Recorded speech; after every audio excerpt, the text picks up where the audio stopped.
FSTA, the premier information database for the sciences of food and health, for efficient, effective searching and results you can trust.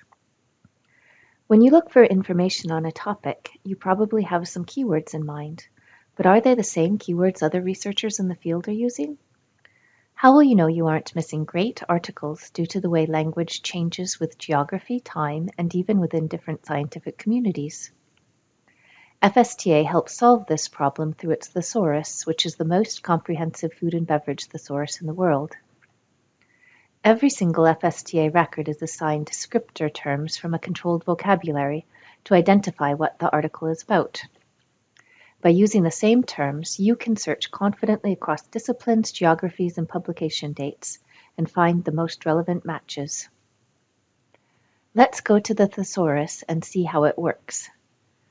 First thing, you need to be sure that you have selected FSTA and aren't accidentally searching the Web of Science core collection or all databases. You can only get the full benefits of using the FSTA thesaurus when you are an FSTA, and the benefits are worthwhile. Now, we need to get to the thesaurus. The most straightforward way to get to and use the thesaurus is from basic search. If you pull this menu down to descriptors, a link for the thesaurus appears here. Click, and we're in. There are 4 things that you should know about the thesaurus to use it effectively. The first is the significance between words typed in small case letters and words in all capitals. The lowercase words are not official thesaurus terms, but they are in the thesaurus because they have been mapped to an official term. Let's look at yogurt. I am typing it with the American spelling, Y-O-G-U-R-T. We get a robust list of yogurt-related terms, both official uppercase terms and lowercase words that map to those. If we choose yogurt beverages, the capitalized official one, and run a search with it, we can see right away how it is bringing back results with different spellings, so it truly captures the international nature of food science research.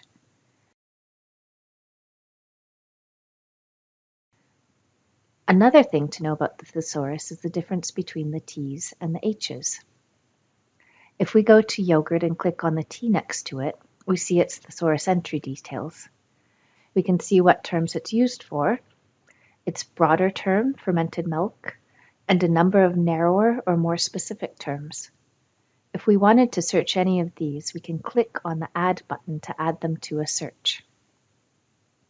Clicking on the H lets us see the full thesaurus hierarchy or tree, and we can see where yogurt fits into it. The very top of this hierarchy is the very general term foods, and then the tree gets more and more specific. Animal foods, dairy products, fermented dairy products, fermented milk, and yogurt. Each time there's a plus next to a term, you know that term has narrower terms.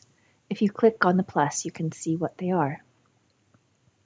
One more thing you need to know about using the thesaurus to explore terms is that you should always type your term with an asterisk at the end of it. Doing so will help you find options related to your search word.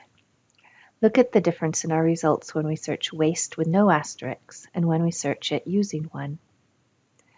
If we skip this little step, we'll miss a lot of the benefits the thesaurus can bring us with our searching.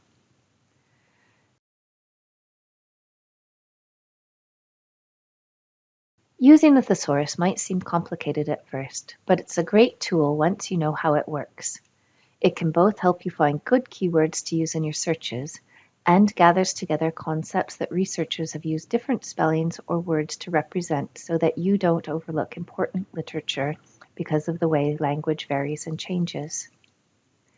Watch the video using the thesaurus in searches to learn how you can integrate this special tool into your searching.